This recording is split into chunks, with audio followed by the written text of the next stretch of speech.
स्वागत है प्यारे बच्चों आपका। आज की ये वीडियो कक्षा 11 के लिए फिजिक्स की वीडियो होगी। इससे पहले हमने मापन स्टार्ट किया था। मापन में हमने मात्रक और मूल राशियां पढ़ी, उसके बाद हमने लंबी दूरियों का मापन पढ़ा। आज हम पढ़ेंगे विमीय विश्लेषण। तो विमीय विश्लेषण आज हमारा टॉपिक होगा, वो होगा विमीय विश्लेषण।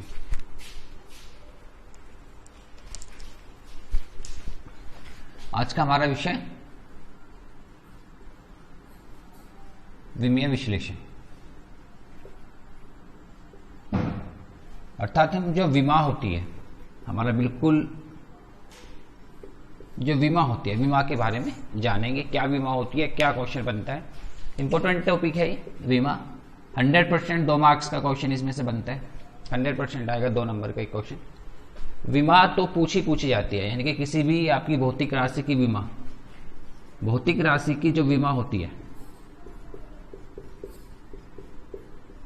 भौतिक राशि की कोई भी आपको एक भौतिक राशि दे दी जाएगी और उससे उसकी विमा आपसे पूछेगा। तो ये तो 100% एक क्वेश्चन आता है। ये चाहे आपका 11th क्लास हो, चाहे आपकी 12th क्लास हो, इन दोनों में एक क्वेश्चन विमा का जरूर आता है। और इसमें एक बात और बता दूं मैं आपको, विमा जो होती है, अगर आपको लगता है कि मैं भौतिक राशि की विमा को याद कर लूंगा तो आप बिल्कुल गलत हैं। किसी भी कीमत पे भौतिक राशि की जो विमाएं होती है ना, वो याद नहीं की जाती, लेकिन आपको इनका निकालने का तरीका ये आना चाहिए कि हम किसी भी भौतिक राशि की विमा को कैसे निकालेंगे। अगर आपने ये तरीका सीख लिया तो कोई भी क्वेश्चन आपसे छूटेगा नहीं। अर्थात कोई भी एग्जाम में आता है, बोर्ड एग्जाम में, एमसीक्यू में आता है, चाहे डिटेल में डिस्क्रिप्शन में आता है, तो आप इस क्वेश्चन को सोल्व कर लेंगे। लेकिन अगर आपको लगता है कि मैं रट के इसको कर लूंगा, तो आप उसको पॉसिबल नहीं है, आप किसी भी कीमत पर उसको नहीं कर पाएंगे। तो इसके बारे में देखते हैं। चलिए शुरू करते हैं। अब हम सबसे पहले बात करते हैं कि आखिर बीमा होती क्या है, कि जो ये बीमा है वो होती क्या है। तो बीमा समझने के लिए हमने इससे पहले हमने बात करी थी मूल राशियां, हमने बात करी थी मूल राशियां और हमने बात करी थी मूल मात्रक की। तो ये दोनों चीज आपको समझनी होगी। सबसे पहले आपको आनी चाहिए मूल राशियां और उसके बाद मूल मात्रक। तो हमने बात करी थी मूल राशियां होती हैं टोटल 7 प्रकार की। नाम हमने आपको बताया था, पहला द्रव्यमान, द्रव्यमान का मात्रक हमने आपको बताया था किलोग्राम। उसके बाद दूसरी लंबाई, लंबाई का जो मात्रक होता है वो मीटर। तीसरे नंबर पे समय, समय का मात्रक सेकंड। चौथे नंबर पे विद्युत धारा, विद्युत धारा, विद्युत धारा का मात्रक एम्पियर।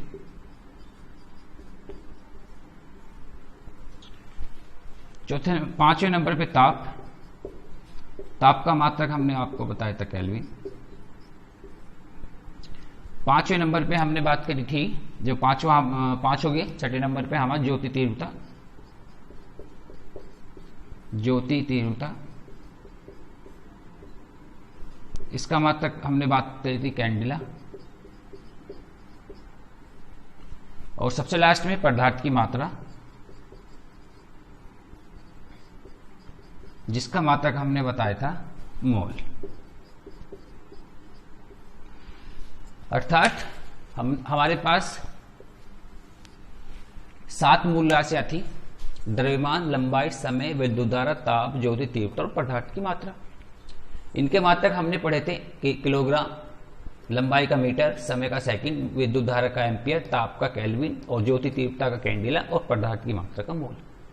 इनके सिंबल और देखते हैं। जब हम विमा लिखेंगे तो विमा में हम इनके सिंबल लिखेंगे।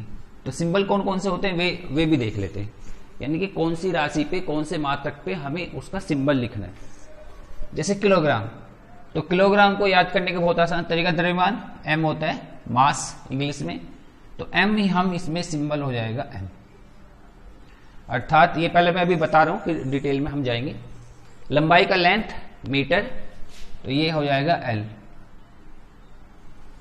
इसके बाद समय, समय का सेकंड, तो ये हो जाएगा टी, टाइम, ये टी हो जाएगा, समय टी। टाइम होगा, हम समय को क्या कहेंगे, टाइम। तो फर्स्ट ही हमें लेना है टी। उसके बाद विद्युत धारा एम्पियर, तो ए। ताप केल्विन, के। आजकल ये थीटा भी लिखा जा रहा है, एनसीईआरटी की बुक में हम इसको थीटा भी लिखते हैं और के भी लिखते हैं, तो दोनों में से आप कोई सा भी एक यूज कर सकते हैं। कैंडिला के लिए CD और मोल के लिए MOL। इसका मतलब क्या है, मतलब समझिएगा, जब भी हमारे मात्रक में द्रव्यमान राशि आएगी और हमें उसका विमा लिखेंगे तो हम जो सिंबल के रूप में विमा में M यूज करेंगे, ये इसका मतलब है। मान लीजिए मेरे पास ऐसे आ रहा है कि किलोग्राम। अब मेरे पास क्या है कि किसी का जो वजन है वो 2 किलोग्राम है। अब मैंने आपसे, वो मुझसे पूछा कि जो किलोग्राम है, किलोग्राम की विमा लिखिए, तो किलोग्राम की जो विमा होगी वो M हो जाएगी। ये इसका तात्पर्य है। यानी कि भौतिक राशि में जहां पर भी ये मात्रक आएंगे, उन मात्रकों के लिए जो हम विमा यूज करेंगे वो ये होगी। यानी कहीं किलोग्राम आ रहा है तो हम उसके लिए विमा में M यूज करेंगे। अगर कहीं मात्रक मीटर आ रहा है तो हम L यूज करेंगे। कहीं सेकंड आ रहा है तो T यूज करेंगे।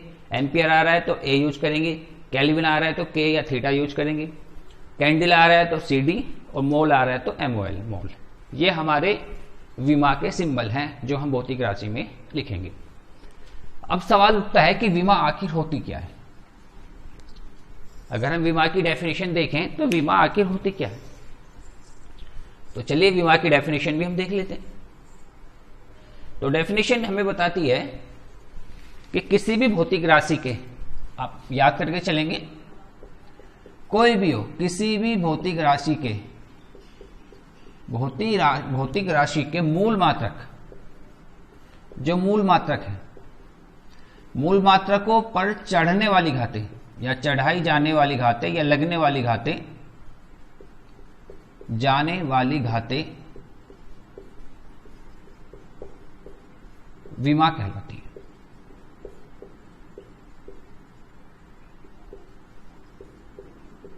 बिल्कुल सिंपल सी डेफिनेशन है। यानी कि हमारे जो ये मूल मात्रक हैं, इन मूल मात्रक का जो सिंबल है, यानी कि ये जो सिंबल हमने लिखा है, इनके ऊपर जो पावर चढ़ाएंगे, हम जो भी पावर चढ़ाएंगे अभी हम जानेंगे उसको, वो हमारी विमाएं कहलाती है। और जब हम इसमें इनकी फॉर्म में उसका सूत्र लिखेंगे, फॉर्मूला लिखेंगे, तो वो हमारा विमीय सूत्र कहलाता है। अब समझना कैसे, मान लीजिए आपके पास आता है वेग। अब उसने कहा कि भैया वेग का विमीय सूत्र लिखो, वेग का विमीय सूत्र लिखना आपको। अब वेग बराबर क्या होता है, विस्थापन बटे समय। उसने कहा वेग का सूत्र लिखिए, क्वेश्चन दे दिया। अब वेग का विमीय सूत्र उसने पूछा। अब वेग का सूत्र क्या होता है, विस्थापन बटे समय। अब विस्थापन ही क्या होता है, वो लंबाई तो होती है। विस्थापन दूरी तो होती है, दूरी तो होती है, और दूरी का मतलब क्या होगा, लंबाई होगी। लंबाई का मात्रक क्या होता है, मीटर। यानी कि विस्थापन की जगह तो मैं क्या लिखूंगा, मीटर लिखूंगा। और समय का मात्रक क्या होता है, सेकंड, तो मैं यहाँ क्या लिखूंगा, सेकंड लिखूंगा। अब मीटर का सिंबल मैंने क्या लिया था, एल लिया था, यानी कि मैं यहाँ एल लिखूंगा जब मैं इसका विमीय बनाऊंगा। और सेकंड का मैंने क्या लिया था, टी लिया था, तो यानी कि मैं यहाँ पर अब टी बनाऊंगा। अब मैं इसको सही करके लिखूंगा तो ये क्या हो जाएगा, एल टी की पावर माइनस के वन। तो ये मेरे पास क्या आ जाएगा, एक मेरा विमीय सूत्र आ जाएगा, किसका, वेग का। यानी कि आपको इस तरीके से समझ के चलना है। दोबारा समझिएगा, मान लीजिए उसने कहा कि वेग का आपको विमीय सूत्र लिखिए, तो वेग बराबर क्या होता है, विस्थापन बटे समय। विस्थापन क्या होती है, दूरी होती है, दूरी होती है सीधी से लंबाई होती है। तो दूरी का मात्रक क्या है, मीटर है, तो विस्थापन की जगह हम क्या लिखेंगे, मीटर। यानी कि कुल विस्थापन का मात्रक भी तो मीटर ही होता है। अगर आपने क्वेश्चन देखा होगा कि 2 मीटर विस्थापन हो जाता है, 2 मीटर यानी कि लंबाई आ रही है, तो 2 मीटर हम यहाँ लिखेंगे। समय सेकंड हो गया, तो ये तो इसका नॉर्मली मूल मात्रक होगी। ये क्या होगी, हमारे दोनों मूल मात्रक होगी, मूल मात्रक होगी। और मीटर को किससे डिवाइडेड करते हैं, लंबाई एल से, सेकंड को टी से। अगर मैं इसको सही करके लिखूंगा तो एल टी की पावर माइनस वन।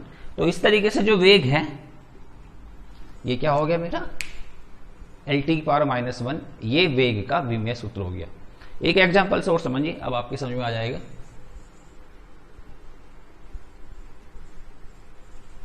अगर क्वेश्चन में पूछता है बल, मान लीजिए उसने ये भाई बल बल का विमेय सूत्र बताइए।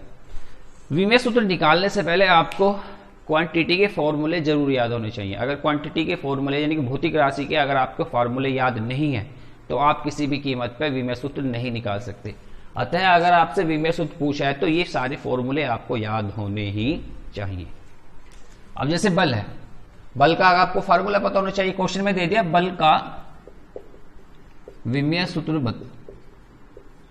सूत्र लिखो।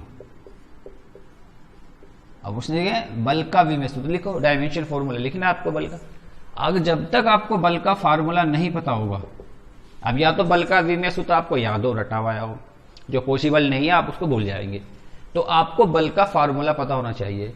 तो बल बराबर क्या होता है? द्रव्यमान गुना त्वरण, ये होता है। नॉर्मली अगर बल के मात्रक की बात करें तो इसका मात्रक होता है न्यूटन। अब ये जो न्यूटन है, क्या ये हमारे मूल मात्रकों की कैटेगरी में आता है? नहीं आता। तो आप डायरेक्ट इसका क्या है, विमेय सूत्र या विमा हम इसके नहीं बता सकते, ना ही हम इसको लिख सकते। इसलिए हमें सबसे पहले क्या करना पड़ेगा, न्यूटन को मूल मात्रक में तोड़ना पड़ेगा। और मूल मात्रक में तोड़ने के लिए हमें इसका फॉर्मूला याद होना ही चाहिए। तो चलिए लिखते हैं। अब जैसे ये मेरे पास आया न्यूटन द्रव्यमान, तो द्रव्यमान का मात्रक क्या होता है? किलोग्राम। ठीक है। त्वरण का मात्रक क्या होता है? मीटर सेकंड की पावर -2 होता है। द्रव्यमान का मात्रक किलोग्राम और त्वरण का मीटर पर सेकंड की पावर -2, ये इसके मात्रक होते हैं। यानी कि ये क्या हो गया अब, kilogram metre second, kilogram metre second, यानी कि तीनों के तीनों अब मेरे मूल मात्रक की कैटेगरी में आ गए। किलोग्राम भी मूल मात्रक हो गया, द्रव्यमान भी मूल मात्रक हो गया, सॉरी मीटर भी, और सेकंड भी मूल मात्रक हो गया। तो तीनों के तीनों अब ये मेरे पास मूल मात्रक की कैटेगरी में आ गए। अब जब मूल मात्रक बन गए तो अब मैं इसका सिंपल लिख दूंगा। जैसे किलोग्राम, किलोग्राम क्या? एम। मीटर क्या है? एल। Second T. तो इस तरीके से मेरे बल का विमेय सूत्र हो गया mLT की पावर -2। अब आपको समझ में आ रहा होगा अच्छे से। लेकिन अगर न्यूटन हम लिखते तो न्यूटन से आप डायमेंशन नहीं निकाल सकते। क्यों? क्योंकि डायमेंशन निकालने के लिए आपको मूल मात्रक, आपको जो मात्रक हैं आपको अपने मात्रक मूल मात्रक में बदलने पड़ेंगे, बदलने होंगे। और मूल मात्रक में बदलने के लिए आपको उस भौतिक राशि का फॉर्मूला भी पता होना, याद रखना पड़ेगा। चलिए और एक दो हम देखते हैं क्वेश्चन। मान लीजिए मैं कार्य का निकालता हूं, कार्य। चलिए कार्य देखते हैं। कार्य का फॉर्मूला आपको याद होना चाहिए, बल गुना विस्थापन। अब हमें बल का अगर याद नहीं है तो हमें बल का फॉर्मूला भी फिर याद होना चाहिए। अब बल क्या होता है? यह होता है द्रव्यमान गुना त्वरण और गुना विस्थापन। अब ये सारे मूल मात्रक हो गए। द्रव्यमान यानी कि m, त्वरण यानी कि LT की पावर -2, और विस्थापन ये भी लंबाई होता है यानी कि L।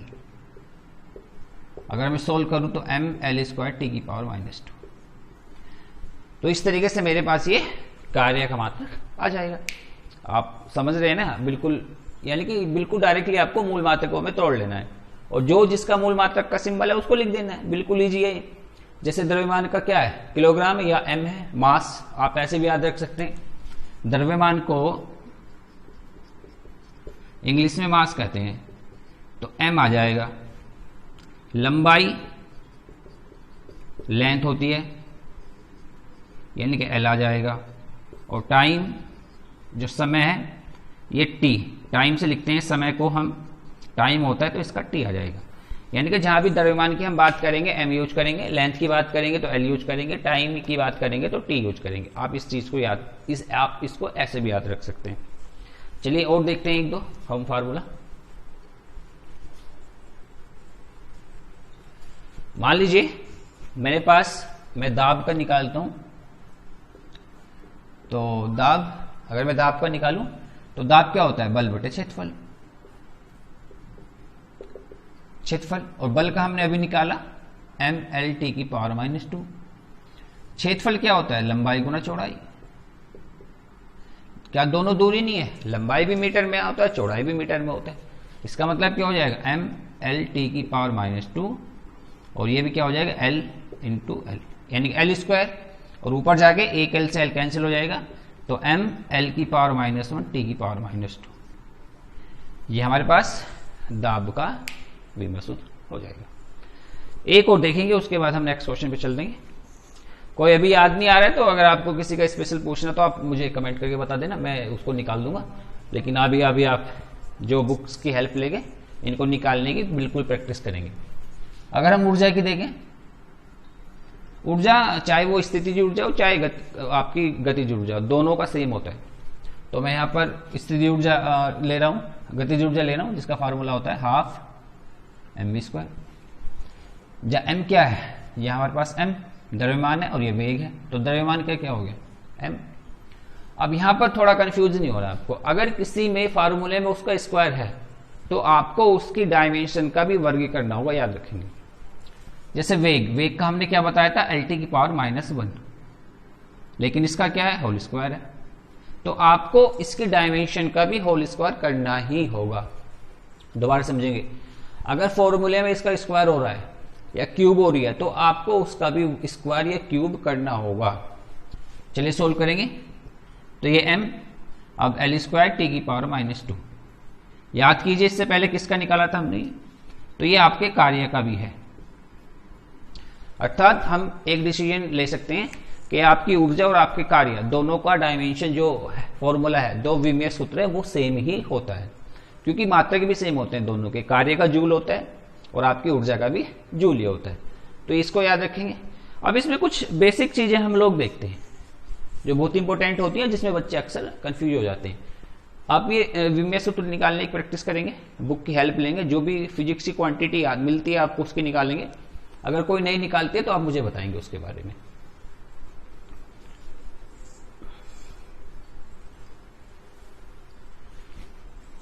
विमीय सूत्र में अगर आपको एक से ज्यादा राशि की विमा निकालनी होती है, मान लीजिए मेरे पास इस तरीके से है a + b = c, और मैं आपसे बता दूं कि a की जो विमा है वो l है, अब वो b और c की पूछता है, तो b और c की पूछता है। तो मैं आपको बताऊं कि जो हमारी विमीय विश्लेषण में है, जो विमाएं हैं, विमाएं कभी भी प्लस और माइनस वाले नियमों का पालन नहीं करती, नियमों का पालन नहीं करेंगी। क्यों नहीं करेंगी? क्योंकि विमा कोई संख्या नहीं है। विमा हमारे पास क्या है, किसी प्रकार का कोई नंबर या संख्या नहीं है, बल्कि ये क्या है, हमारे मात्रक है। विमा जो है ना कोई संख्या नहीं है, विमा क्या है, हमारी एक मात्रक है, और मूल मात्रक एक पावर है, और ये मात्रक ना तो कभी जुड़ते हैं और ना ही कभी घटते हैं। तो आप इसको याद रखेंगे, मात्रक हमेशा मात्रक ही रहेगा। उसका उदाहरण आप समझ सकते हो, मान लीजिए 10 मीटर में से मुझे 5 मीटर माइनस करना है, तो ये क्या बचेगा, 5 ही मीटर बचेगा, यानी कि मीटर ही रहेगा। तो आपने ऐसा नहीं है कि भाई मीटर में से मीटर कैंसिल हो गया बराबर 5 बचे। तो इसलिए कभी भी जो विमाएं होती हैं वो प्लस माइनस के नियमों का पालन नहीं करती, आप इसको याद रखेंगे। अब जैसे मैंने एक क्वेश्चन लिखा है, तो फिर क्या आएगा, इसका आंसर क्या आएगा।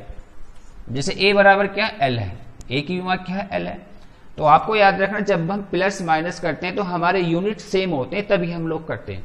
अतः जब इनका दोनों का यूनिट सेम है तो इसकी डायमेंशन भी क्या होगी, सेम होगी, यानी कि c की भी डायमेंशन क्या होगी, l होगी। ये चीज समझ में आगे आएंगे तो आप चैप्टर में वर्ड नहीं खाएंगे, दोबारा समझिए। कभी भी जो डायमेंशन होती है वो प्लस माइनस के नियमों का पालन नहीं करती। क्यों? क्योंकि ये मात्रक है, ना कि कोई संख्या। जब हम दो संख्याओं को जोड़ते हैं तो हम उन दो क्वांटिटी को जोड़ते हैं, तो उन्हें तभी जोड़ेंगे जब उनका मात्रक सेम होगा, जब उनकी यूनिट सेम होगी, और जब उनकी यूनिट सेम है तो उनकी डायमेंशन भी क्या होगी, सेम होगी। आप इस चीज को याद रखेंगे। जैसे मैंने a + b, अगर a की भी डायमेंशन l है और तो b की भी इसमें l ही होगी और c की भी इसमें l ही होगी। तो आप ये नियम याद रखेंगे, ठीक है। इसमें आधारित हम कोई क्वेश्चन और देख लेते हैं तो आपको याद रहेगा।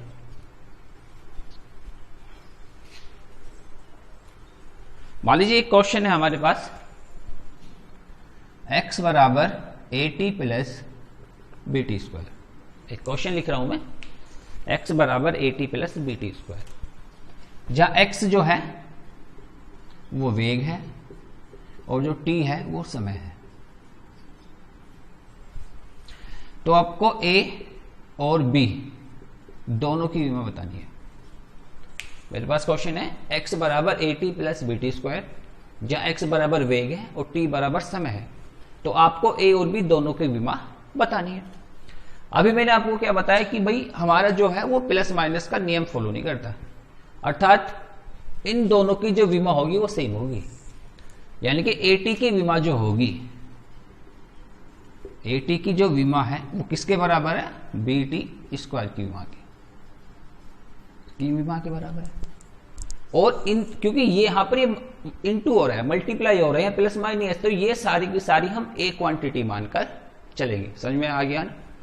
ये वाली भी सारी हम एक क्वांटिटी मानकर चलेंगे। जैसे अब मैंने इससे पहले क्या लिखा था, a प्लस बी बराबर सी, यानी कि a की जगह ये पूरा a है और b की जगह ये पूरा है और c की जगह x है, और इसके बराबर क्या होगा, बराबर x की विमा। ये इसका रूल है हमारे पास, मैंने इसलिए अभी बताया था a प्लस बी बराबर सी। तो सेम वे ये वाला है, यानी कि ये सारा का सारा a है, ये सारा का सारा b है, और ये क्या हो जाएगा c। मतलब ए टी की विमा बराबर बी टी स्क्वायर की विमा बराबर x की विमा। चलिए सोल्व कर लेते हैं। पहले इन दोनों को लेंगे हम। x क्या है हमारे पास, वेग, तो वेग की विमा क्या लिखी थी मैंने, एल टी की पावर माइनस वन। ए की विमा मुझे निकालनी है टी, टी की विमा क्या हो जाएगी टी, तो यहां से ए की विमा क्या हो जाएगी, एल टी की पावर माइनस वन, और टी कहां जाएगा, नीचे आ जाएगा, यानी कि बराबर एल टी की पावर माइनस टू।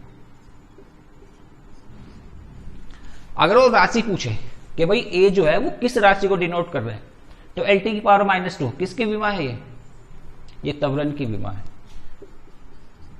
एक्सेलरेशन त्वरण की डायमेंशन है हमारे पास ये। चलिए अब बी की निकालें, तो इन दोनों को ले लेंगे हम, अर्थात एक्स की विमा बराबर बी टी स्क्वायर की विमा। सोल्व कीजिए, एक्स की जगह एल टी की पावर माइनस वन बराबर बी टी स्क्वायर, यहां से b बराबर क्या हो जाएगा, एल टी की पावर माइनस वन और नीचे टी स्क्वायर, या b की विमा क्या होगी, एल टी की पावर माइनस थ्री। अगर ये राशि पूछे तो ये हमारी किसी की भी नहीं होती, तो ये अननोन है, ये कोई भी ऐसी राशि ज्ञात में नहीं है। तो इस तरीके से ये ए की विमा हो जाएगी और ये बी की विमा, दोनों की विमा हम इजीली निकाल सकते हैं। यानी कि प्लस माइनस का यूज नहीं करना, लेकिन ये मल्टीप्लाई वाला जो है उसका यूज हम करेंगे। तो ये हमारे पास इतना था। अगर हम दूसरी चीज इसमें देखें,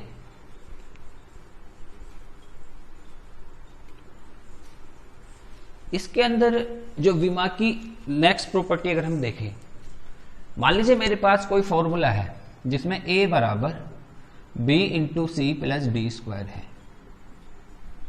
अर्थात मेरे पास जो है वो a बराबर b into c plus d square है।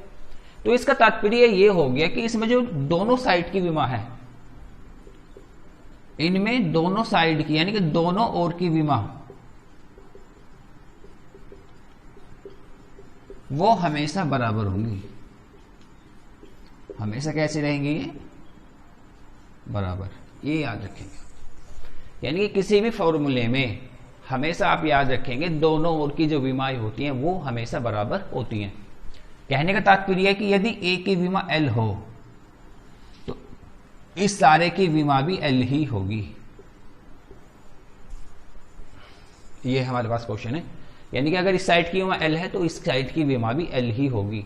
यदि ये इधर की विमा यानी कि दोनों ओर की विमा बराबर नहीं आ रही हैं, मान लीजिए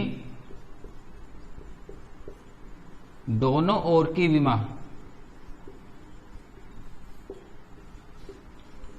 बराबर नहीं आती हैं या नहीं होती हैं, तो आपका जो फॉर्मूला है, जो आपका सूत्र है वो बिल्कुल सरासर गलत होगा। यानी कि वो सूत्र आपका बिल्कुल भी सही नहीं है। तो इन चीजों को ध्यान रखेंगे आप। आज की हमने चीज में पढ़ा विमा क्या होती हैं, कैसे हम उसको निकालते हैं, क्या उसके गुण हैं, इसके क्या संभावित क्वेश्चन हो सकते हैं विमा से, क्या क्या इसमें से पूछा जाता है, वो हम नेक्स्ट वीडियो में डिस्कस करेंगे। क्वेश्चन सोल्व करेंगे, आप लोग भी प्रैक्टिस कीजिए। लगभग 10 क्वांटिटी लीजिए आप, 10 राशि लीजिए और उन 10 राशियों का विमान निकालने की प्रैक्टिस कीजिए। हालांकि जब हम नेक्स्ट आगे टॉपिक हम करेंगे तो टॉपिक वाइज सारे क्वांटिटी जितनी भी फिजिक्स की राशि, जितनी भी राशियां आएंगी हम सबकी विमान निकालते चलेंगे। लेकिन उसके बाद भी बावजूद भी आप एज ए होमवर्क में ये 10 राशियों का डायमेंशन फार्मूला विमेय सूत्र आपको लिखना है, ये निकालना है। तो इतना जरूर करेंगे कि आप लोगों को करना है। आज के लिए हम इतना ही खत्म करेंगे। नेक्स्ट वीडियो में हम इसके न्यूमेरिकल वगैरह या जो और भी कुछ प्रॉपर्टी बची हैं, जैसे अभी ये बताया है, इसके यूजेस क्या हैं, कैसे हम इसका फार्मूला निकालते हैं, क्या इसमें से एग्जाम में बनता है, 12th क्लास में बोर्ड एग्जाम में भी इसमें से क्वेश्चन आते हैं, तो वो सब कुछ हम नेक्स्ट वीडियो में सीखेंगे। तो आज की वीडियो में इतना ही। वीडियो अच्छी लगे तो लाइक कीजिए, शेयर कीजिए और सबसे बड़ी बात, चैनल को सब्सक्राइब कीजिए ताकि आपके पास बार बार लिंक ना भेजना पड़े। आपको जैसे ही मैं यहाँ वीडियो अपलोड करूँ तो तुरंत आपके पास वो अपने आप ही पहुँच जाए। तो इससे क्या होगा कि आपके पास लगातार हमें लिंक को नहीं भेजना पड़ेगा। ठीक है, चलिए मिलते हैं नेक्स्ट वीडियो में, तब तक के लिए जय हिंद।